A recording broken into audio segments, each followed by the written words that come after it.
जय हिंद दोस्तों, कैसे हैं आप सभी का हमारे YouTube channel connect to exam पर स्वागत है। जैसा कि आप लोग हमारे पीछे देख रहे हैं, लिखा है मैथ का मॉक टेस्ट। आप लोग जानते हैं हम इस YouTube चैनल पर आप लोगों का मैथ का मॉक टेस्ट लेते हैं। आप लोग की तैयारी को एकदम बेहतर से बेहतर बनाने के लिए मॉक टेस्ट तैयार किया गया है। आप लोग हमारे साथ जुड़ करके मॉक टेस्ट दीजिए और अपनी तैयारी को एकदम बेहतर से बेहतर बनाते चलिए। आप लोग हमारे साथ जुड़ करके कम से कम 50 मॉक टेस्ट तक पहुँचते पहुँचते आप लोग को यकीन हो जाएगा कि हमें किसी भी चैप्टर में कोई दिक्कत नहीं है। हम इस तरीके से आप लोग का मॉक टेस्ट जो है तैयार किए हैं। रेलवे के लिए स्पेशल ये बहुत ही ज़्यादा महत्वपूर्ण है। आप लोग जुड़ करके रेलवे की तैयारी के लिए मैथ के लिए निश्चिंत होकर के हमारे साथ प्रैक्टिस करके अपनी तैयारी को बेहतर बना सकते हैं। चलिए ज़्यादा समय नहीं लेंगे और अब आप लोग के लिए सीधा चलेंगे पहले क्वेश्चन पर। पहला क्वेश्चन हमारा देखिए क्या दिया गया है कि एक कमरे के फर्श की लंबाई जो है वो 3 मीटर और चौड़ाई जो है वो 1 मीटर 50 सेंटीमीटर है। मतलब 1 मीटर 50 सेंटीमीटर, मतलब ये कह सकते हैं कि 150 सेंटीमीटर। ठीक है, इस फर्श पर लगाए जा सकने वाले अधिकतम संभव आकार के वर्गाकार पत्थरों की संख्या ज्ञात कीजिए। तो अधिकतम क्या, जहां अधिकतम कह दे वहां से आप समझ लीजिए कि क्या कहा, ये एचसीएफ से क्वेश्चन बना है। एचसीएफ का क्या फुल फॉर्म होता है, हाईएस्ट कॉमन फैक्टर। ठीक है, तो यहाँ पे देखिए ये एचसीएफ का क्वेश्चन है। इसको सॉल्व कैसे करते हैं, सॉल्व करने के लिए देखिए हमें ये वर्गाकार क्या है, फर्श है। फर्श क्या है, ये वर्गाकार नहीं, एक कमरे का फर्श है। वो फर्श कैसा होता है, फर्श हमेशा क्या होता है, आयताकार होगा या वर्गाकार होगा या चतुर्भुज के आकार का ही होगा। हम कह सकते हैं कि एक चतुर्भुज के आकार का क्या होगा, फर्श होगा, जिसकी लंबाई जो है वो 3 मीटर है। 3 मीटर को अगर हम सेंटीमीटर में बदले तो 100 से गुणा करना पड़ता है। तो हम जानते हैं कि 1 मीटर बराबर होता है 100 सेंटीमीटर, तो 3 मीटर बराबर हो जाएगा 300 सेंटीमीटर। हम कह सकते हैं कि जो इसकी लंबाई है वो 300 सेंटीमीटर है और चौड़ाई कितनी है, 1 मीटर 50 सेंटीमीटर। कह सकते हैं कि 150 सेंटीमीटर कह सकते हैं कि नहीं, बिल्कुल कह सकते हैं, क्योंकि इसकी मीटर में है, उसे हम सेंटीमीटर में सबको बदल लिए हैं।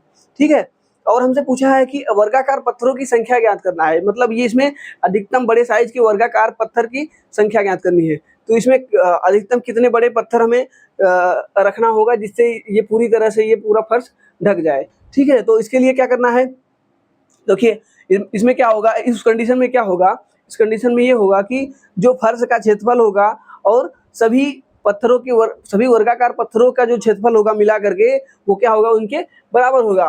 तो हम कह सकते हैं कि एक वर्ग का जो इस चतुर्भुज का जो क्षेत्रफल होगा क्या होगा, लंबाई गुणे चौड़ाई होगा। तो लंबाई गुणे कितना, लंबाई कितना है 300 और चौड़ाई कितना है 150। इसके बराबर क्या होगा कि हाईएस्ट मतलब बड़े से बड़े पत्थर। तो बड़े से बड़ा पत्थर कैसा होगा, तो हम जानते हैं कि बड़े से बड़े पत्थर के लिए इनका और इनका दोनों का मिला करके क्या एचसीएफ निकालना पड़ता है। एचसीएफ निकालेंगे तो एचसीएफ कितना हो जाएगा, 150 और 300 का जो एचसीएफ होगा वो कितना हो जाएगा, 150 होगा। क्योंकि इसको हम लिख सकते हैं कि 150 गुणे 2 और इसको लिख सकते हैं 150 गुणे 1। तो इसमें इन दोनों में क्या कॉमन है, 150 कॉमन है। तो 150 ही हमारा क्या हो जाएगा, इसका एचसीएफ हो जाएगा। तो हम क्या करेंगे कि देखिए एक वर्गाकार जो पत्थर का जो क्षेत्रफल होगा वो कितना हो जाएगा, ये तो भुजा निकली है 150, तो एक वर्गाकार क्षेत्रफल हो जाएगा 150 गुणे 150 और ये कितनी संख्या होगी उसके लिए हम कर देते हैं यक्स। ठीक है, यहाँ पे देखिए क्या हो गया है, जो वर्गाकार पत्थर है उनका क्षेत्रफल और जो टोटल चतुर्भुज है उसका क्षेत्रफल क्या हुआ, बराबर होगा। तभी तो हम इस पर पूरी तरह से बैठा सकते हैं। अब यहाँ पे जो यक्स का मान निकलेगा यही पत्थरों की संख्या होगी। ठीक है, क्योंकि हमें एक पत्थर का क्षेत्रफल पता है कितना है, 150 गुणे 150। तो यहाँ से 150 से 150 कटाएंगे, 150 से इसको कटाएंगे तो ये कितनी बार जाएगा, 2 बार। तो हम कह सकते हैं कि x बराबर कितना आ गया, 2। अतः यह क्या है, 2 क्या है, 2 ही हमारा क्या है, पत्थरों की संख्या है। 2 हमारा मतलब इस बड़े से बड़े 150 मीटर भुजा वाले वर्गाकार पत्थर दो अगर हो जाएंगे तो ये पूरे फर्श को ढक लेंगे। तो हमारा जो ऑप्शन नंबर ए होगा ये सही होगा। ठीक है, चलिए अगला क्वेश्चन हमारा देखिए कहाँ से आ गया, द्विघात समीकरण से बना है। यदि x square minus 4x plus 4b बराबर 0 के 2 वास्तविक हल हैं तो b के मान ज्ञात कीजिए। वास्तविक हल है, वास्तविक हल का मतलब समझिए। देखिए पहले इसमें 3 कंडीशन बनते हैं, आप लोग समझिए। आप लोग सुने होंगे विविधकर, द्विघात समीकरण के लिए एक विविधकर है। विविधकर में क्या होता है, विविधकर मतलब होता है डी बराबर क्या होता है, बी स्क्वायर माइनस 4ac। अगर डी का मान अगर डी बराबर आ गया 0, डी का मान अगर 0, बी स्क्वायर माइनस 4ac का मान अगर 0 आ गया तो हम कह सकते हैं कि जो मूल होंगे वो क्या होंगे, वो वास्तविक होंगे और क्या होंगे, समान होंगे। और अगर D greater than zero, D zero से बड़ा आएगा तो वो वास्तविक होगा और असमान होगा। और अगर D less than zero, D zero से छोटा हो जाएगा तो उस कंडीशन में क्या होता है, उस कंडीशन में जो मूल होते हैं वो काल्पनिक हो जाते हैं, वो निगेटिव में होते हैं और काल्पनिक हो जाते हैं। ठीक है, वो तो यही तीन कंडीशन से सवाल पूछा जाता है। रेलवे में स्पेशल ये हर शिफ्ट में पूछा जाता है। अगर आप लोग ग्रुप डी का दिए होंगे, एनटीपीसी का दिए होंगे, देखिए ये खुद भी आरआरबी जेईई में पूछा गया क्वेश्चन है। तो इस क्वेश्चन को सॉल्व कैसे करते हैं, आइए उसको समझते हैं। इसके लिए क्या करना होता है कि हम जानते हैं कि हमें अगर कह दिया है, पहले ही कह दिया है कि दो वास्तविक हल है, मतलब इसके हल जो है वो वास्तविक है। तो वास्तविक हल होने के लिए कौन सा कंडीशन होगा, वास्तविक हल होने के लिए कंडीशन जो हम लेंगे वो डी ग्रेटर देन जीरो, मतलब डी जो होगा वो जीरो से बड़ा होगा, जीरो से तो छोटा नहीं होगा। तो उसके लिए क्या होता है, अब देखेंगे हम यहाँ पे x square minus four x plus 4b। तो यहाँ से हम देखें, अगर a का मान निकाले तो देखिए क्या होता है, ये होता है ए एक्स स्क्वायर, ये होता है बी एक्स प्लस सी होता है। ठीक है, तो ए की जगह हम क्या लिखेंगे, ए की जगह हम लिख सकते हैं ए का गुणांक कितना है, एक है, ए का मान 1 होगा। और बी की जगह क्या लिखेंगे, बी का मान क्या है, -4 है। ठीक है, तो बी का मान कितना है, -4 है। और सी की जगह क्या है, सी बराबर 4b। ठीक है, ये पूरा सी का मान होता है। ठीक, यहाँ से हमें ए बी सी का मान पता चल गया है। अब हम यहाँ से डी का मान निकालेंगे, डी बराबर, या कह सकते हैं कि देखिए हमें यहाँ से पहले ही कह दिया है, तो हम यहाँ से क्या लिखेंगे, डी जो है वो क्या होगा, डी ग्रेटर देन जीरो। ठीक है, तो डी की जगह हम बी स्क्वायर माइनस 4ac लिखेंगे, बी स्क्वायर माइनस 4ac। ठीक है, और ग्रेटर देन जीरो। बी की जगह क्या है, -4 है, -4 का स्क्वायर करेंगे तो कितना हो जाएगा, 16 हो जाएगा। फिर -4 है, 4 की जगह 4, ए की जगह कितना है, 1 हो जाएगा। और सी की जगह कितना है, सी की जगह है 4 इंटू बी। ठीक है, और ग्रेटर देन जीरो। अब यहाँ से देखेंगे तो ये हो जाएगा 16, और यहाँ पे माइनस कितना है, 16b और ग्रेटर देन जीरो। अब हम इस 16 को उस तरफ ले जा सकते हैं, तो यहाँ से हो जाएगा 16 ग्रेटर देन 16b। ठीक है, तो हम जानते हैं कि अब देखिए यहाँ से 16 से 16 हम कटा सकते हैं, और b का मान हो जाएगा, b यहाँ पे क्या हो जाएगा, देखिए यहाँ इस साइड करेंगे तो ये 1 आएगा, और ये ग्रेटर देन और b हो जाएगा। ठीक है, क्या हो जाएगा, b। अतः हम कह सकते हैं कि जो b होगा, b का मान जो होगा वो 1 से कम होगा। तो ऐसे कौन सा ऑप्शन सही होगा जिसमें b का मान, देखें यहाँ पे b बराबर +1 -1 कहा है, b इसमें दिया है, या तो बराबर होगा या तो छोटा होगा। तो इस जो हमारा ये कंडीशन आया है, ये कंडीशन किसमें फॉलो हो रहा है, देखिए यहाँ पे हो रहा है ऑप्शन नंबर बी में। तो हमारा जो ऑप्शन नंबर बी होगा वो सही होगा। ठीक है, कुछ नहीं करना था हमें, आप लोग को ये 3 कंडीशन होता है। पहला कंडीशन क्या होता है कि डी का मान अगर 0 हो जाए, डी का मान अगर 0 से बड़ा हो जाए, और डी का मान अगर 0 से छोटा हो जाए। ठीक है, तो यही 3 कंडीशन बनते हैं, और इसमें एकदम बढ़िया से आप लोग समझिएगा, कुछ रखा नहीं है, बहुत ही आसान होता है, बस डर लगता है जब परीक्षा आती है। तो देखिए अब इस क्वेश्चन को देखिए, सूर्य का उन्नयन कोण 60 डिग्री से बदल करके 30 डिग्री होने पर भूतल पर स्थित किसी मीनार की छाया की लंबाई 40 कड़ी में 3 मीटर है, और 40 कड़ी में 3 मीटर की वृद्धि हो जाती है, मीनार की ऊंचाई ज्ञात कीजिए। तो देखिए ये क्वेश्चन पढ़िए और अपने आप खुद से करने की कोशिश करिए। अब बाकी हम तो आप लोग का सॉल्व कराएंगे, तो इसके लिए तो थोड़ा हमें जगह चाहिए। देखिए क्वेश्चन को थोड़ा छोटा करते हैं, आप लोग देखिएगा। चलिए देखिए इस क्वेश्चन को सॉल्व कैसे करेंगे। पहले तो हमें क्या करना है, इस वाले कंडीशन में ये हाइट एंड डिस्टेंस में क्या होता है कि अगर आप लोग सही फिगर बना लिए तभी क्वेश्चन को सॉल्व कर पाएंगे, और क्या कह रहा है उसी को हमें फॉलो कराना है। तो इस तरीके के क्वेश्चन में देखिए, पहले तो कह रहा है कि कोई एक सूर्य का उन्नयन कोण बनेगा और किसी का छाया होगा। ये छाया पहले तो 60 डिग्री का बन रहा था, बाद में क्या हुआ, ये आगे जाके 30 डिग्री का बन गया। ठीक है, आप लोग समकोण त्रिभुज में 30 और 60 डिग्री का एक रेशियो है, 1 और कड़ी में 3 वाला। ठीक है, वो आप लोग जानते होंगे कि अगर 60 डिग्री का कोण है, अगर ये यक्स है तो ये हो जाएगा यक्स कड़ी में 3। ठीक है, यक्स कड़ी में 3 हो जाएगा। ये 60 और 30 का रेशियो होता है, यहाँ पे तब बनेगा 30। अब यहाँ पे उल्टा बनेगा, तो इसी प्रकार आप देखिए कहा है कि यहाँ से यहाँ तक आने में, यहाँ से यहाँ तक हमें डिस्टेंस पता है कितना दिया गया है, 40 कड़ी में 3। यहाँ से यहाँ तक आने में कितना बना है, 40 कड़ी में 3। और हमसे पूछा गया है कि हाइट, यहाँ इसकी हाइट पूछी है। ठीक है, तो हमें अब इसी क्वेश्चन को सॉल्व करना है। अब देखिए कैसे सॉल्व करेंगे। देखिए इस कंडीशन के लिए देखिए पहले जब ये 30 यहाँ पे था, जब यहाँ पे 60 था तो यहाँ पे 30 था। अगर ये यहाँ पे 30 हो जाएगा तो ये बड़ा वाला कोण कितना हो जाएगा, 60 हो जाएगा।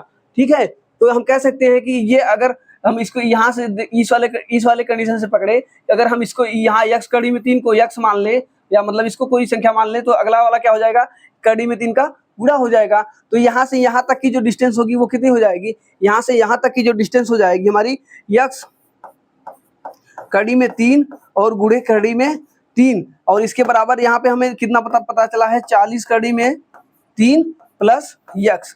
ये डिस्टेंस हम यहाँ से अगर दोनों को जोड़ के लिखेंगे तो ये वाला आएगा, और इसके हिसाब से देखेंगे तो ये वाला आएगा।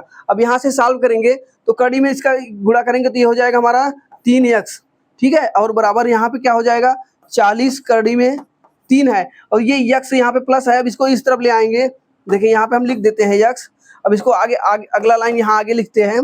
देखिए 3x यहाँ है और x यहाँ है, तो ये हो जाएगा कितना, 2x बराबर यहाँ पे 40 कड़ी में 3 है।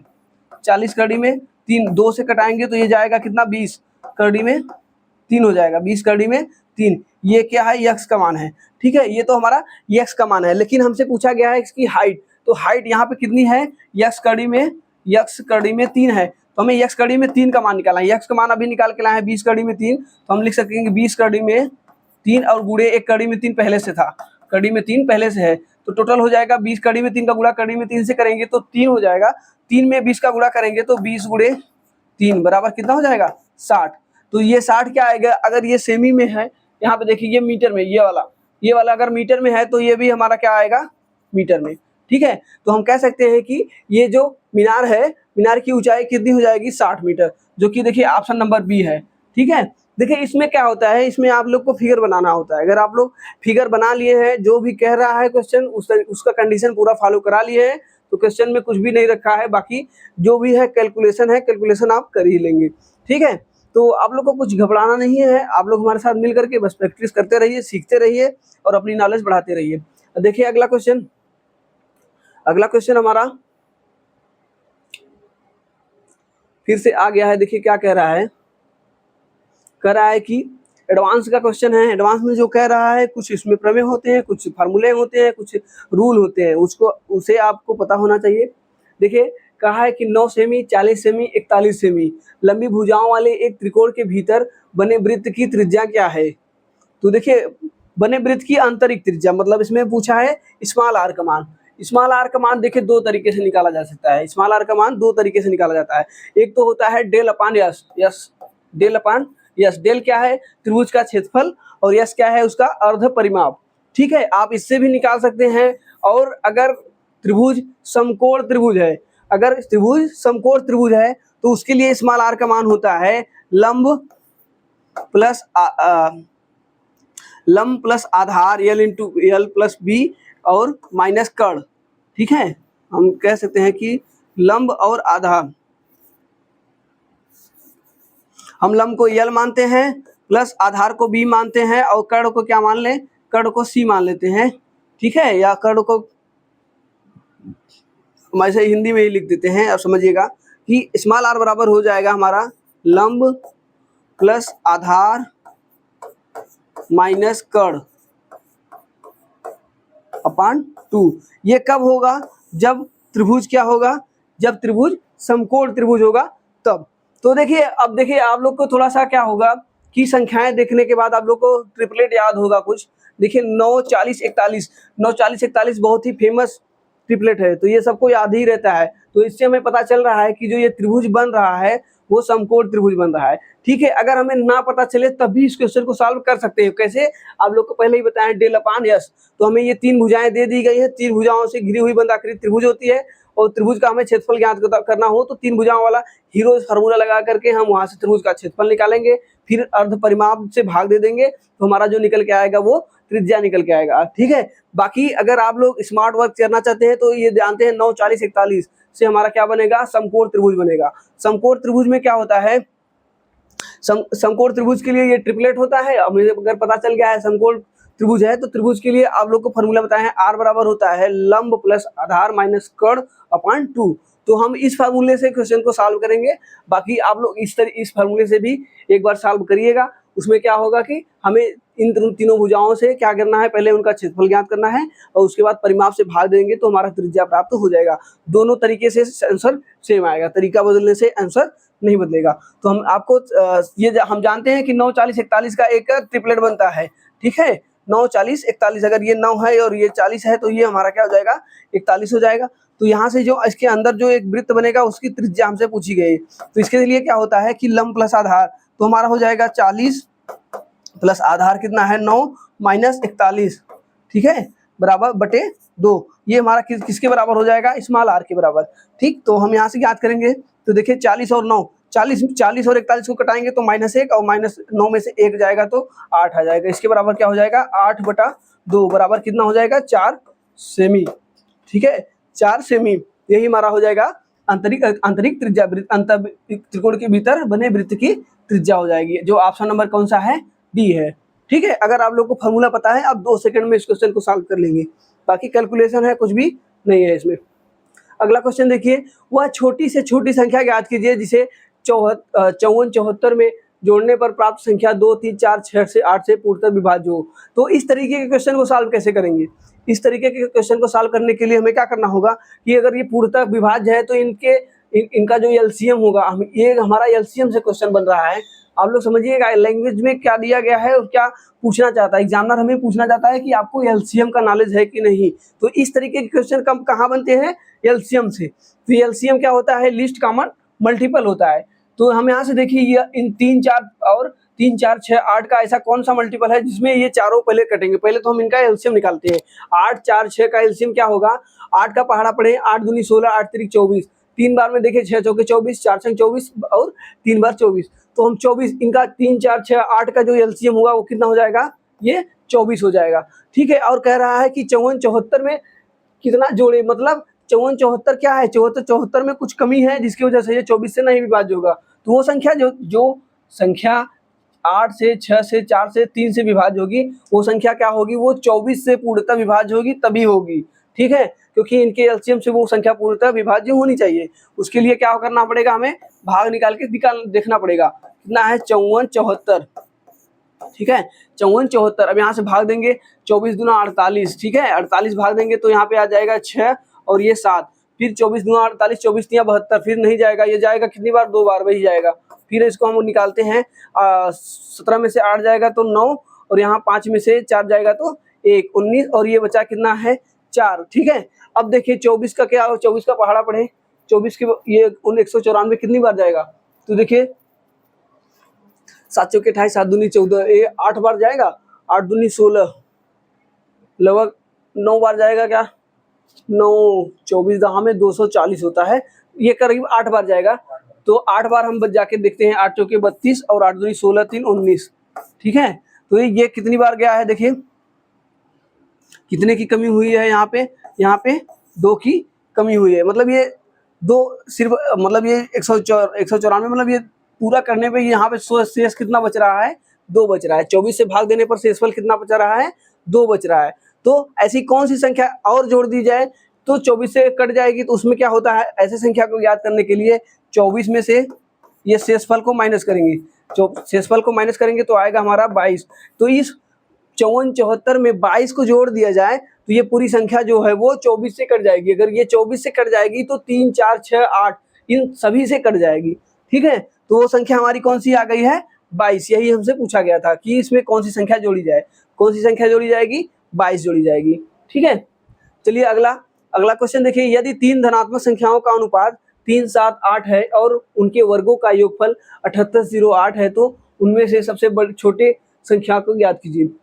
इस तरीके के क्वेश्चन में कुछ रखा नहीं है, लेकिन थोड़ा सा आपको नॉलेज होना चाहिए, बेसिक नॉलेज। बेसिक नॉलेज क्या होगा कि जब भी ऐसे अनुपात दिया जाए तो हम लिख सकते हैं, इनको लिखेंगे, क्या लिखेंगे, अगर हमें वर्ग करना है तो हम लिखेंगे इसका 3x, 7x और 8x।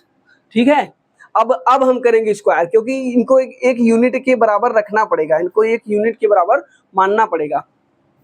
सही लिखते हैं, इनको लिख सकते हैं 3x अनुपात कितना है 7x अनुपात 8x।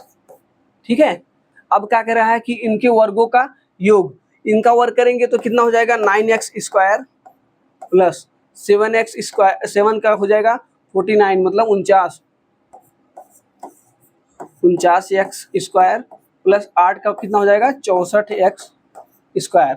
इन सब को जोड़ने पर कितना प्राप्त होगा 7808। यही हमसे कहा है। यहाँ से हम पहले x का मान निकाले हैं, फिर उसके बाद सबसे छोटी संख्या ज्ञात करेंगे। सबसे छोटी संख्या क्या होगी 3x की होगी, बाकी सब तो बड़ी बड़ी होंगी। तो यहाँ से x का मान निकालते हैं। x का मान निकालेंगे तो 9, 14, 9, 49 और 64 को जोड़ेंगे तो देखिए क्या होगा। 9 में जोड़ेंगे तो ये हो जाएगा 58 और 64 को जोड़ेंगे 8 4 12, 6 5 11, 1 12, 122। तो यहाँ पे जो प्राप्त होगा वो कितना हो जाएगा टोटल जोड़ने के बाद 122 x स्क्वायर बराबर हो जाएगा 7808। अब इसको कटाते हैं। 122 किससे कटेगा नहीं समझ में आ रहा है तो 2 से कटा देते हैं एक बार। 2 6 12 और 2 1 2, तो यहाँ से कटाएंगे 2 3 6। ठीक है, देखिए 2 3 6 और 2 9 18, 0 200 के 8। ठीक है, अब ये देखिए 61 से कट रहा है, 61 से कटना चाहिए क्योंकि ये संख्या ही ऐसी है कटनी चाहिए। तो 61 से कटाएंगे तो देखिए ये कितनी बार जाएगा 5 बार हम ले जाएंगे। 61 पंचे कितना होगा 6 पंचे 30, 305, 305। इसको घटाएंगे तो कितना प्राप्त होगा 305 से और 390 में से तो हो जाएगा 85, ये 805 होगा ना 305।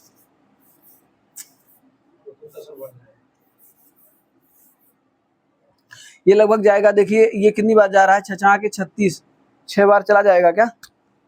हाँ 6 बार जा रहा है। 6 1 का 6, ठीक है, और 6 के 36, 366। अब यहाँ से कटाएंगे तो ये कटेगा कितनी बार, घटा के देखते हैं। ये जाएगा 10 में से 6 जाएगा तो 4, और 9 में से जाएगा, 8 में से 6 जाएगा तो 2, बाकी 3 से 3 खत्म, और यहाँ पे आ जाएगा 4। ठीक है, अब देखिए 244 मतलब ये कितनी बार जा रहा है। यहाँ पे हम कितनी बार ले गए थे 6 बार, और उसके बाद लास्ट में 61 चौकी 4 बार ये जाएगा। तो हम कह सकते हैं कि ये संख्या जो है ये 61 से 64 बार में कट जाएगा। ठीक है, तो यहाँ से जो x स्क्वायर का मान आएगा वो 64 आएगा, और x का मान जो होगा वो कितना हो जाएगा, x का मान कितना हो जाएगा 8 हो जाएगा। ठीक है, अब हमें यहाँ से x का मान पता चल गया है। अब हमें सबसे छोटी संख्या ज्ञात करनी थी। सबसे छोटी संख्या क्या थी 3x, 7x 8x में सबसे छोटी कौन है 3 है। तो x का मान हमें 8 पता है, तो 3 गुणे 8 करेंगे तो कितना हो जाएगा 24। तो सबसे छोटी संख्या जो होगी वो कितनी हो जाएगी 24 हो जाएगी। ठीक है, चलिए अगला क्वेश्चन देखिए। अगला क्वेश्चन दिया है कि एक टीवी सेट का वास्तविक मूल्य 9000 रुपये है। ठीक, 9000 रुपये है। मूल्य में 20% की छूट दी जाती है और फिर इसे 10% बढ़ाया जाता है। इसका नया मूल्य ज्ञात कीजिए। इसको आप कई तरीके से लगा सकते हैं, जैसे भी आप लोग को आसान लगे। आप 100 वाले मानकर भी लगा सकते हैं, आप सक्सेसिव वाले फार्मूला पर भी रख के लगा सकते हैं, बाकी आप फ्रैक्शन मेथड से भी लगा सकते हैं। कहा है कि इसके पहले मूल्य में 20% की छूट हुई है, तो 20% का फ्रैक्शन क्या होगा, 20% का फ्रैक्शन होता है 1/5 होता है। ठीक है, तो वो 5 से कितना हो गया है 4 होगा। कमी हुई है तो 1 की कमी हो जाएगी, कितनी हो जाएगी 5 से 4 हो जाएगा। फिर बाद में क्या है 10% के ऊपर बढ़ाया गया है। 10% का फ्रैक्शन क्या होता है 10% का फ्रैक्शन होता है 1/10 होता है। ठीक है, 10% का जो फ्रैक्शन बनेगा वो 1/10 मतलब 10 से कितना हो जाएगा 11 हो जाएगा। हम कह सकते हैं कि यहाँ से क्या हो जाएगा 10 बचे 50 और 11 चुके 44। रियल में वो 50 से कितना हो गया है 44। 50 का मान हमें दिया गया है, वास्तविक मूल्य कितना दिया गया है 9000। ये 9000 जो है वो कितना है 50 यूनिट के बराबर। ठीक है, हमसे पूछा है कि इसका नया मूल्य ज्ञात कीजिए। नया मूल्य कितना है 44। ठीक, 44 कटा देते हैं 0 से 0, इससे कटाएंगे तो ये जाएगा कितनी बार में 20, 20 9 180, 180 गुणे 44। 180 गुणे 44 को सॉल्व करना है 0, 18 चौके 72, 18 चौके 72 और 72 और 7 कितना होता है 79 20। 79 20 कोई ऑप्शन है 79 20, देखिए ऑप्शन नंबर सी है, यही होगा हमारा आंसर। आगे देखिए कुछ भी नहीं था इसमें, बस कैलकुलेशन था, कैलकुलेशन को समझना था। कहा है 10 और 50 का तृतीय अनुपात। देखिए ये क्वेश्चन बढ़िया है, यही सब रेलवे के चुनिंदा क्वेश्चन है, ठीक है। ये सब हर शिफ्ट में पूछे जाते हैं, तो इसके लिए किस तैयार रहिएगा। ये कहा है कि 10 और 50 के तृतीय अनुपाती। तृतीय अनुपाती बराबर क्या होता है? तृतीय अनुपात बराबर होता है कि बी स्क्वायर अपान ए होता है। बी स्क्वायर अपान ए, बी का मान क्या है 50 है, ए का मान कितना है 10 है। तो 50 गुणे 50 बटे कितना हो जाएगा 10, ठीक है। 0 से 0, 5 बचे 25, कितना हो जाएगा 250। तृतीय अनुपात का मान कितना हो जाएगा 250। 250 जो है कि ऑप्शन नंबर सी है। कुछ भी नहीं रखा है, बस आप लोग को फार्मूला पता होना चाहिए। तृतीय अनुपात बराबर कितना होता है 20 का। अब हमसे पूछता है कभी कभी मध्य अनुपात। मध्य अनुपात बराबर क्या होता है? मध्य अनुपात बराबर होता है रूट में a इंटू बी। दो दे करके अगर हमसे मध्य अनुपात पूछे तो a इंटू बी हो जाएगा रूट में। अगला देखिए कहा है चतुर्थ अनुपाती। ये भी बढ़िया क्वेश्चन है, इस क्वेश्चन को समझिएगा, इसमें थोड़ा सा अच्छे से समझिए। चतुर्थ अनुपात होता क्या है? देखिए 15 है, 10 है, ठीक है, उसके बाद ये 12 है और ये यक्स, यही चतुर्थ अनुपात है। चौथा अनुपात क्या है? यक्स है। इसी क्यों ज्ञात करना होता है? इसके लिए क्या करना होता है कि बाहर वाले का बाहर गुणा, अंदर वाले का अंदर गुणा। 10 गुणे 12 बराबर हो जाएगा 15 गुणे यक्स, ठीक है। अब इसको कटाएंगे, 5 तिहाई 15 और 5 दूना 10, 3 से कटाएंगे तो 3 चौके 12 और ये 4 दूनी 8। यक्स का मान कितना हो जाएगा 8। यही हमसे पूछा गया था। चतुर्थ अनुपात कितना हो जाएगा 8, जो कि ऑप्शन नंबर डी होगा, ठीक है। चलिए अगला क्वेश्चन देखिए।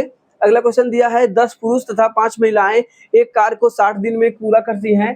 यदि एक पुरुष 2 महिलाएं कार्य को पूरा यदि एक पुरुष 2 महिलाएं का कार्य कर सकता है। अच्छा, यहाँ पे देखिए इनकी क्षमता का अनुपात समझा दिया है कि जो एक मेल और फीमेल है, मेल और फीमेल, यही लाइन बहुत ही जरूरी है। यदि एक पुरुष जो है वो 2 महिलाओं का कार्य कर सकता है, तो जो इनका पुरुष और महिला का जो क्षमता का अनुपात होगा वो कितना हो जाएगा 2 इंटू 1, 2 और 1 का, जितने में क्षमता अगर काम दुगुना कर रहा है तो इनका जो क्षमता होगा वो दुगुना हो जाएगा, ठीक है। तो 5 पुरुष तथा 20 महिलाएं उस कार्य के आधे भाग को पूरा करने में कितना समय लेंगी, ठीक है। मैन का क्षमता 2 है और फीमेल का क्षमता कितना है 1 है। हमसे कहा है कि 10 पुरुष तथा 5 महिलाएं एक कार्य को 60 दिन में पूरा कर सकते। तो हमें पूरे पहले तो कार्य निकालना पड़ेगा। कार्य निकालने के लिए क्या करना होगा? देखिए 10 पुरुष का कितना है 2 है, प्लस महिला कितनी है 5 है, 5 की क्षमता कितनी है 1 की क्षमता 1 है, गुणे कितना समय ले रही है 60। यही हमारा इनका क्या हो जाएगा कार्य हो जाएगा। 10 दूनी 20 प्लस 5 इंटू 60, 25 हो जाएगा। ये 25 गुणे 60 बराबर हो जाएगा 25 छक्का 150। या इसको ऐसे ही रहने देते हैं, कटाने के लिए कट जाएगा आसानी से। तो अगला क्या है? इसी काम को कौन करवाए? इसी काम को कम करना है कि इस काम के आधे भाग को, ठीक है, इस काम के आधे भाग को कराना है, क्योंकि यहाँ बोला है आधे भाग को पूरा करने में कौन कर रहा है? 5 पुरुष। पुरुष कितने हैं? पुरुष की क्षमता कितनी है 2। तो 5 पुरुष के लिए क्या हो जाएगा 5 गुणे 2, ठीक है, तथा प्लस 20 गुणे 1, ठीक है। इनको कराने में कितने दिन लगेंगे? यक्स दिन। यही हमसे पूछा गया। बस इसी को सॉल्व करना है। ये हो जाएगा 5 दूनी 10 और ये हो जाएगा कितना 20। 10 और 20 कितना हो जाएगा 30, ठीक है। ये कितना हो जाएगा 30 यक्स। इसके बराबर ये है, 30 से कटाएंगे तो 2 बार में जाएगा, 2 से ये 2 बार जाएगा। यक्स का मान डायरेक्ट कितना हो जाएगा 25। यक्स बराबर कितना आ गया है 25। मतलब इसके काम के आधे काम को इतने पुरुष और इतने महिला से कराने के लिए कितने दिन लगेंगे? 25 दिन लगेंगे। ऑप्शन नंबर ए सही होगा, ठीक है। अगला क्वेश्चन देखिए। अगला क्वेश्चन दिया है 32 वस्तुओं का विक्रय मूल्य 38 वस्तुओं के क्रय मूल्य के बराबर है, तो प्रतिशत लाभ या हानि ज्ञात कीजिए। इस तरीके के क्वेश्चन लगाने के लिए कुछ नहीं करना होता है, समझिएगा। इसमें जो कहा है उसको लिख लेते हैं। 32 वस्तुओं का विक्रय मूल्य ना, विक्रय मूल्य के लिए हम क्या लिखते हैं? एसपी लिखते हैं, बराबर क्या हो जाएगा 38 वस्तुओं का सीपी, ठीक है। तो यहाँ से हम सीपी और एसपी का रेशियो निकालने, अगर सीपी और एसपी का रेशियो निकालें तो ये सामने सामने ये कट जाएगा, ये हो जाएगा 16 और ये हो जाएगा 19। एसपी के सामने कितना हो जाएगा? एसपी के सामने 19 और सीपी के सामने कितना हो जाएगा 16। 16 से 19, 16 का खरीद करके वो 19 का बेचा है, तो कितने का प्रॉफिट हुआ है? 3 का प्रॉफिट हुआ है। कितने पर? 16 पे। परसेंटेज निकालने के लिए 100 से गुणा करना पड़ता है। तो यहाँ से देखिए 4 चौके 16 और ये हो जाएगा कितना 25। 25 दिया कितना हो जाएगा 75/4, ठीक है। अब इसको कटाएंगे तो ये जाएगा कितनी बार? 18 चौके 72 ठीक है, 18 तो कट गया, बचा कितना 3, 3 को 4 से भाग देंगे तो होता है कितना 7.5, 18.75%। कितना हो जाएगा 18.75%। कौन सा है? ऑप्शन नंबर सी सही होगा। ठीक है, कुछ नहीं रखा था, बस जैसा कहा है वैसा करते चलिए।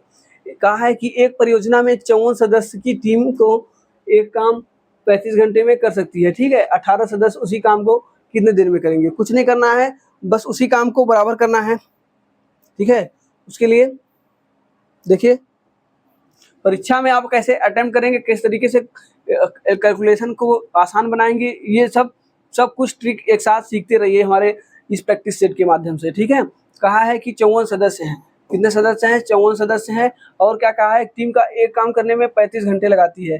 ठीक है, 54 सदस्यीय टीम है, इस काम को किसी काम को करने में 35 का लगाती है, तो 54 गुणे 35 ये हमारा टोटल वर्क हो जाएगा। और इसी काम को क्या कह रहा है कि 18 सदस्य कितने घंटे लगाएंगे, यही हमसे पूछा है। बस इसी को कटा दीजिए, 18 एक का 18, 18 3 54, 35 यहाँ कितना होता है 105, 105 घंटे लगाएंगे। ठीक है, यक्स का मान आ गया कितना 105। ये लोग अगर 54 सदस्य मिल करके 35 घंटा में कर रहे हैं तो 18 सदस्य मिलकर उस काम को क्या करेंगे 105 घंटे लगाएंगे, जो कि ऑप्शन नंबर सी होगा सही। ठीक है, कुछ भी नहीं करना है, बस आप लोग को थोड़ा सा कॉन्सेप्ट अगर क्लियर है तो एक एक सेकंड में क्वेश्चन को सॉल्व करते चलिए।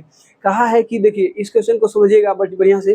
कहा है एक धनराशि 8 वर्षों में स्वयं का 2 गुना हो जाती है। ठीक है, साधारण ब्याज की वार्षिक दर ज्ञात कीजिए। 2 गुना का मतलब क्या होता है? देखिए कोई भी संख्या अपने में क्या होती है 100% होती है। ठीक है, 100% होती है, कोई संख्या 100% होती है। मान लेते हैं कि ये 100% कोई संख्या थी, 2 गुना हो गई है मतलब 200% हो जाएगी। 100% होती है कोई भी संख्या, अगर दुगुना हो जाती है तो वो कितनी हो जाती है 200% हो जाती है। ठीक है, तो यहाँ से यहाँ तक होने में कितने परसेंट की वृद्धि हुई है? 100% की वृद्धि हुई है। इस 100% की वृद्धि होने में कितना समय लगा है हमें ये ज्ञात कर ले तो हमें दर पता चल जाएगा अपने आप। ये इसको करने में कितना समय लगा है? 8 वर्ष लगे हैं। तो हम यहाँ से अब 8 से भाग देंगे तो यही हमारा डायरेक्टली क्या निकल के आएगा? रेट निकल के आ जाएगा। 100/8 का मान होता है कितना? 12.5, 12 सही 1/2, 12 सही 1/2% होता है। आप लोग कटा करके भी चेक कर लीजिएगा, ये सब रटा हुआ चीज होता है। 12 सही 1/2 कौन सा है? ऑप्शन नंबर बी सही होगा। ठीक है, चलिए अगला देखिए। अगला कहा है कि प्रत्येक 3 वर्ष के अंतराल पर जन्म लेने वाले 5 बच्चों की आयु का योग 60 वर्ष है, तो सबसे छोटे बच्चों की आयु क्या है? ठीक है, तो इस तरीके के क्वेश्चन में कुछ भी नहीं करना है, आप लोग तुरंत स्टार्ट कर दीजिए। क्या कर ले, पहले को x मान लेते हैं, दूसरे को क्या मानेंगे x प्लस 3 मानेंगे। ठीक है, फिर प्लस क्या होगा तो दूसरे वाले को फिर 3 वर्ष का अंतराल होगा तो x प्लस 6 हो जाएगा। फिर अगला वाले को क्या मानेंगे x प्लस 9 हो जाएगा। कितने हो गए? 1 2 3 4 बच्चे हो गए। पांचवा बच्चा जो होगा वो कितना हो जाएगा? x प्लस 12 हो जाएगा। अगला क्या हो जाएगा? x प्लस 15 हो जाएगा। ठीक है, 6 हो गए, 1 2 3 4 5 6, 6 लोग हो गए हैं। तो अब टोटल इसके बराबर कितना दिया गया है? 60 वर्ष। ठीक है, तो सबसे छोटे बच्चे का आयु कितना होगा ये पूछा है। सबसे छोटा बच्चा कौन सा है? यक्स है। ठीक है, तो हमें यक्स का मान पता करना है। बस क्वेश्चन कुछ नहीं करना है। यक्स यहाँ पे है, यहाँ पे कितने यक्स हैं? 6 यक्स है, तो 6 यक्स को जोड़ लिए। प्लस अब यहाँ पे देखें 3 3 6 3 9 9 9 18 18 और 12 कितना होता है? 30 30 और 15 कितना हो जाएगा? 45। ठीक है, बराबर कितना है? 60। 45 को उस तरफ ले जाएंगे तो आ जाएगा हमारा कितना? कुछ कैलकुलेशन में गलती हुआ है क्या? देखिए एक बार फिर से, 3 6 3 9 9 9 18 18 12 कितना होता है? 18 12 हो जाएगा 30 30 और 15 40 और 45। 1 x 2 x 3 x 4 x 5 x और 6 एक्स। ठीक है, यहाँ तक तो ठीक है। ठीक है, अब सॉल्व करते हैं। 45 को उस साइड ले जाएंगे तो बचेगा 15 और ये बराबर हो जाएगा 6 एक्स। ठीक है, अब यहाँ से कटाते हैं। देखिए क्या होता है, सबसे छोटे बच्चे की आयु ज्ञात कीजिए। सबसे छोटे बच्चा तो हमारा एक्स ही होगा, क्योंकि कुछ कैलकुलेशन का ही गलती हुआ है क्या? देखिए एक बार, 3 3 6 फिर 9 फिर 12 फिर 15, यहाँ तो सही है, 3 3 का अंतराल है। और क्या हो सकता है?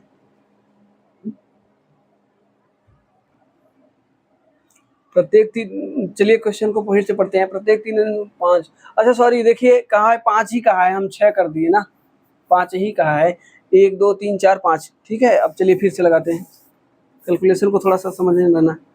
देखिए ये सेम चीज परीक्षा में भी होता है, तो आप लोग को थोड़ा सा सचेत होकर के सॉल्व करना है। ठीक है, इनका योग करने पर कितना होगा, 60 होगा। ठीक है, तो यहाँ से देखिए 1x 2x 3x 4x कितना हो जाएगा, 5x 5x प्लस, अब इनको जोड़ेंगे 3 3 6 9 6 3 9 9 9 18 18 12 कितना हो जाएगा, 30 बराबर कितना है, 60। 30 को इस तरफ ले जाएंगे तो माइनस हो जाएगा, 5x बराबर कितना हो जाएगा, 30 हो जाएगा। ठीक है, तो ये 5 से कटाएंगे तो ये 6 बार, मतलब x का मान पता चल गया हमें कितना है, 6। तो सबसे छोटा x ही था, तो x का मान ही हमें ज्ञात करना था। तो जो ऑप्शन नंबर ए है वही सही होगा, 6 वर्ष। जो सबसे छोटा बच्चा होगा उसकी आयु कितनी हो जाएगी, 6 वर्ष हो जाएगी। और सबसे बड़ा पूछा होता तो 6 और 12 कितना हो जाता, 18। ठीक है, हमसे जो भी पूछा होता हम सब कुछ निकाल सकते थे। ठीक, अगला क्वेश्चन देखिए। अगला क्वेश्चन कहा है कि 200 किलोमीटर की दूरी पर स्थित दो अलग अलग स्टेशनों से एक ही समय पर एक दूसरे की ओर चलने वाली दो रेलगाड़ियां उनमें से किसी एक स्टेशन से 110 किलोमीटर की दूर पर एक दूसरे से मिलती हैं, उनका चालों का अनुपात ज्ञात कीजिए। तो देखिए इस पूरे कंडीशन को समझिएगा, ये क्या रहा है और इसको सॉल्व कैसे करना है। इसकी लैंग्वेज से अगर आप लैंग्वेज को समझ गए तो बहुत ही आसानी से इस क्वेश्चन को सॉल्व कर लेंगे। देखिए यहाँ से यहाँ तक की कोई एक डिस्टेंस है, ठीक है, कितना है वो, 200 किलोमीटर है, 200 किलोमीटर दूरी है। ठीक है, कोई एक ट्रेन यहाँ से चलेगी और कोई एक ट्रेन यहाँ से चलेगी। ठीक है, ये दोनों चलेंगी, जिसकी स्पीड ज़्यादा होगी, अगर एक ही समय से चलना स्टार्ट कर रहे हैं तो यहाँ तक किसी बिंदु पर मान लेते हैं मिलेंगे, किसी बिंदु पर मिलेंगे। अगर दोनों समान चाल से चलेंगे तो समान दूरी तय करेंगे। दोनों जिसमें से जिसका चाल ज़्यादा होगा तो उतने समय में वो उससे ज़्यादा दूरी तय करेगा। हम कह सकते हैं कि जब भी समय का कॉन्सेप्ट हो जाए, जब समय, देखिए क्या होता है, स्पीड बराबर क्या होता है, स्पीड बराबर होता है डिस्टेंस अपॉन टाइम। ठीक है, डिस्टेंस अपॉन टाइम। तो जब टाइम, दोनों कंडीशन में टाइम तो समान है, तो हमारा जो डायरेक्ट डिस्टेंस और स्पीड का जो रेशियो बनेगा, जो संबंध बनेगा, वो क्या बनेगा, अगर स्पीड बढ़ेगा तो डिस्टेंस ज़्यादा होगा, जो जिसकी स्पीड ज़्यादा होगी वो डिस्टेंस ज़्यादा ट्रेवल करेगा। ठीक है, तो जो उनका जो स्पीड का रेशियो होगा वो डिस्टेंस के रेशियो के बराबर हो जाएगा, ये कहने का तात्पर्य था। और देखिए अब इसमें कहा है कि किसी एक स्टेशन से 110 किलोमीटर की दूर पर मिलते हैं। मान लेते हैं यहाँ से यहाँ तक की दूरी है, कितना है, 110 किलोमीटर। यहाँ से यहाँ तक 110 है तो यहाँ से बचेगा कितना हो जाएगा, 90 हो जाएगा। तो हम अभी आपको बताएं कि जब टाइम समान हो जाता है तो स्पीड का रेशियो जो होता है वो डिस्टेंस के रेशियो के बराबर होता है। तो यहाँ से हम डिस्टेंस का रेशियो निकालेंगे तो कितना हो जाएगा, 110 और 90, तो ये हो जाएगा हमारा डिस्टेंस का, और यही हमारा हो जाएगा स्पीड का भी। 0 से 0 कट जाएगा, 11 और 9। ये कंडीशन कब बनता है, जब आपका इस टाइम समान होता है। ठीक है, तो हमारा जो आंसर पूछा गया है कि इनके जो स्पीड का रेशियो होगा वो क्या होगा, वो 11:9 होगा, 11:9। ठीक है, 11 और 9 का रेशियो बनेगा। अगला क्वेश्चन देखिए। अगला क्वेश्चन कहा है कि समान लंबाई की दो ट्रेनें एक टेलीग्राफ पोस्ट को पार करने के लिए क्रमशः 10 सेकेंड और 15 सेकेंड का समय लेती हैं। ठीक है, यदि प्रत्येक ट्रेन की लंबाई 120 मीटर है तो वे विपरीत दिशा में यात्रा करते हुए कितने समय में एक दूसरे को पार करेंगी। तो ठीक है, देखिए ये हमें क्या दिया गया है, 120 मीटर।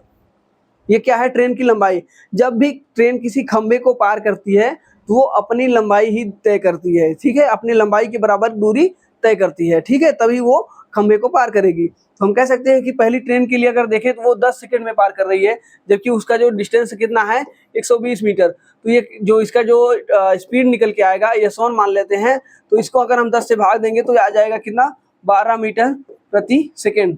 ठीक है, अगला वाला के लिए S2 के लिए अगर हम जाने तो S2 कितना हो जाएगा, 120 बटे कितना हो जाएगा, 15। यहाँ से निकालेंगे तो ये आ जाएगा 8 मीटर प्रति सेकेंड।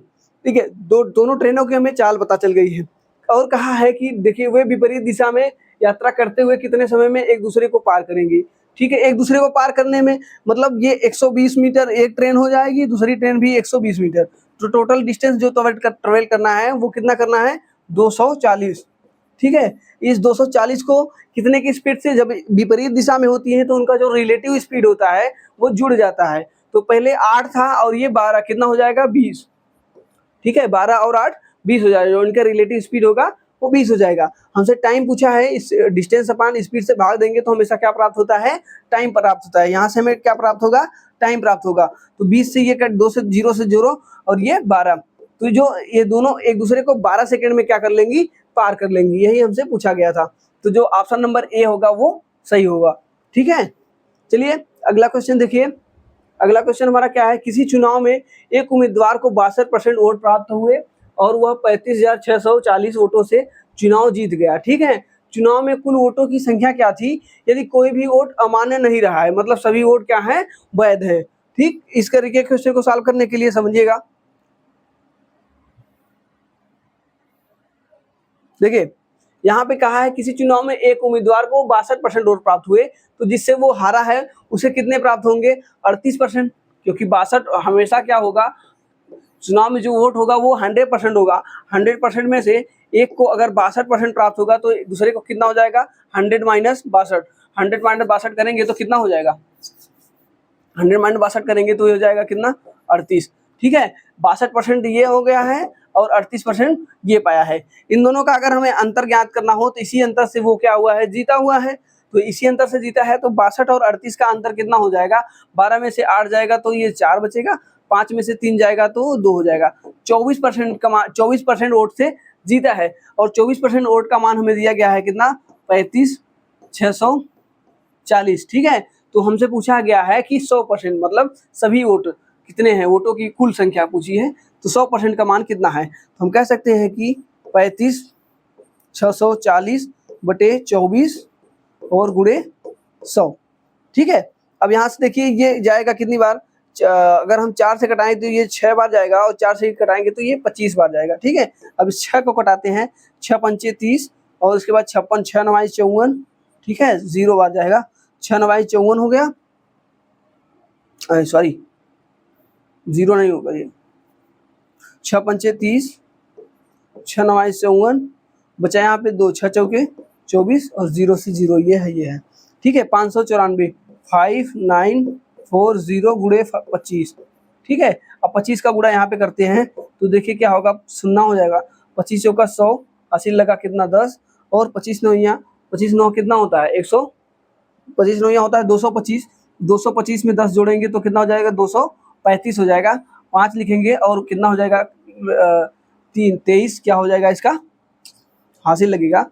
और 25 पंचे 125, 125 में 23 जोड़ेंगे, 125 में जब 23 जोड़ेंगे तो 23 दूना 46, 148 हो जाएगा, 5 3 8 104, हाँ 148। ठीक है, कितना हो जाएगा, 1,48,500। 1,48,500 कौन सा है, जो कि ऑप्शन नंबर डी होगा। ठीक है, यही हमसे पूछा गया था, कुछ भी नहीं रखा था, बस आप लोग को कॉन्सेप्ट ये समझना है कि अगला वाला अगर जीतने वाला 62% पाया है तो हारने वाला कितना पाएगा, 100 माइनस 62 मतलब 38%। तो इनका जो डिफरेंट होगा, इसी डिफरेंट की वजह से ये जीता है। इसी डिफरेंट का मान हमें दिया गया है, मतलब हमें 24% का मान दिया गया था, 100% का मान पूछा गया था।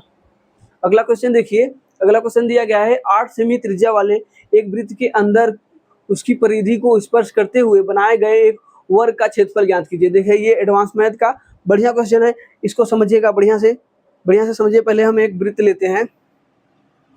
ठीक है, देखिए एक हम वृत्त ले लेते हैं, ये एक वृत्त है। ठीक है, हमसे कहा है कि इस वृत्त के अंदर बड़े से बड़े वर्ग, ठीक है, एक बड़ा सा क्या बनेगा, वर्ग बनेगा। ठीक है, और क्या कहा है कि 8 सेमी त्रिज्या वाले एक वृत्त है के अंदर उसकी परिधि को स्पर्श करते हुए बनाए गए एक वर्ग का क्षेत्रफल ज्ञात कीजिए। हमें वर्ग का भुजा पता चल जाए तो हम वर्ग का क्षेत्रफल ज्ञात कर सकते हैं। तो भुजा कैसे प्राप्त होगी, हम जानते हैं कि अगर वृत्त की जो त्रिज्या होगी, वृत्त की त्रिज्या जो होगी वो इसके विकर्ण की आधी होगी, तो इसका जो इसका डायगोनल मतलब इसे क्या बोलते हैं, व्यास, ये व्यास बराबर होता है 2r। तो ये जो व्यास होगा ये इसके लिए क्या काम करेगा, विकर्ण का काम करेगा। अगर यहाँ से यहाँ तक 8 सेमी है और यहाँ से यहाँ तक भी 8 सेमी हो जाएगी, तो यहाँ से इसका जो विकर्ण हो जाएगा वो कितना हो जाएगा, 16 हो जाएगा। ठीक है, कितना हो जाएगा, 16 हो जाएगा। हम जानते हैं कि वर्ग का जो विकर्ण होता है वो कितना होता है, वर्ग का विकर्ण होता है 1 अड़ी में 2। ठीक है, 1 अड़ी में 2 का मान क्या है, दिया गया है 16। तो हम कह सकते हैं कि a का मान अगर निकालें तो कितना हो जाएगा, 8 कड़ी में 2 हो जाएगा। ठीक है, a का मान अगर निकालें तो कड़ी में 2 से कटाएंगे तो ये कट जाएगा। भुजा का मान हमें पता चल गया 8 कड़ी में 2 है। तो इसका अगर हमें क्षेत्रफल ज्ञात करना हो तो क्षेत्रफल क्या हो जाएगा, क्षेत्रफल के लिए क्या होता है, a स्क्वायर होता है, भुजा स्क्वायर। तो हम कह सकते हैं कि 8 कड़ी में 2 गुणे 8 कड़ी में 2, 8 कड़ी में 2, 8 कड़ी में 8 में 8 का करेंगे तो 64 हो जाएगा, और गुणे कड़ी में 2 का कड़ी में 2 से करेंगे तो 2 हो जाएगा। 64 दूना कितना हो जाएगा 128। तो इस वृत्त के अंदर बड़े से बड़े वर्ग का क्षेत्रफल जो होगा वो कितना हो जाएगा 128 सेमी स्क्वायर, जो कि ऑप्शन नंबर बी सही होगा। ठीक है, इस तरीके से इस क्वेश्चन को सॉल्व करना होता है। चलिए अगला क्वेश्चन देखिए। अगला क्वेश्चन दिया गया है कि सीमा की वार्षिक आय कितना है 15 लाख है, और हर महीने वह 30,000 की EMI देती है, उसके मासिक वेतन का कितना प्रतिशत EMI में जाता है। ठीक है, तो देखिए यहाँ पे दिया है ये 15 लाख, टोटल उसका एक साल में वो कितना कमाती है 15 लाख। तो हम ये ज्ञात कर ले कि एक साल में वो टोटल EMI कितनी देती है। अगर एक महीने में 30,000 दे रही है तो एक साल में कितने महीने होते हैं 12 महीने होते हैं, तो 12 महीने में वो कितना दे देगी 12 तिहाई 36, 36 के आगे कितने शून्य लगेगा, 36 के आगे 4 शून्य लगेगा, 1 2 3 4। तो ये इतना तो ये क्या दे देती है EMI देती है एक साल में, और इसकी एक साल की इनकम कितनी है 15 लाख। 15 लाख मतलब 5 शून्य। ठीक है, अभी देखिए 0 से, और उसके बाद प्रतिशत निकालने के लिए हमें क्या करना होता है 100 से गुणा करना पड़ता है। तो हम देखिए अब यहाँ से कटा देते हैं 2 3 4 शून्य, 1 2 3 4 शून्य ये कट गया, एक 0 से एक 0 ये भी कट गया, 5 से कटाएंगे तो 5 दूनी 10, और ये 5 तिहाई 15, 3 से कटाएंगे तो ये 12 बार जाएगा, और 12 दूना 24। 24% ये किस में जा रहा है, इसके कमाई का EMI में जा रहा है। बस यही हमें ज्ञात करना था, जो कि ऑप्शन नंबर ए सही होगा। ठीक है, हमने क्या किया, हमने ये किया कि अगर वो एक महीने में 30,000 कमा रही, 30,000 EMI दे रही है, तो 12 महीने में कितना देगी 36, मतलब 3,60,000। 3,60,000 वो क्या दे देगी EMI दे गई। लेकिन एक साल में वो कमा कितनी रही है, वो 15 लाख कमा रही है। ठीक है, सीमा जो है वो 15 लाख एक साल में कमा रही है, 3,60,000 दे रही है, तो 3,60,000 15 लाख का कितना प्रतिशत है यही हमसे पूछा गया था। तो कितना प्रतिशत है 24% है। बस यही था, बाकी आज के 20 क्वेश्चन यहीं पे समाप्त होते हैं आप लोगों के। आप लोग आशा करते हैं ये टेस्ट आप लोग के लिए बहुत ही महत्वपूर्ण होगा, और आप लोग के लिए अच्छे से अच्छे मॉक टेस्ट को तैयार किया जा रहा है, जो कि आपकी तैयारी को और बेहतर से बेहतर बनाया जाए, ताकि आपके सारे चैप्टर कवर होते जाएं। इसी को प्रयास में रख करके ये मॉक टेस्ट बनाया जा रहा है। आप लोग हमारे साथ जुड़ करके मॉक टेस्ट देते रहिए और अपनी तैयारी को बनाते रहिए। चलिए मिलते हैं अगली क्लास में अगले मॉक टेस्ट के साथ। जय हिंद।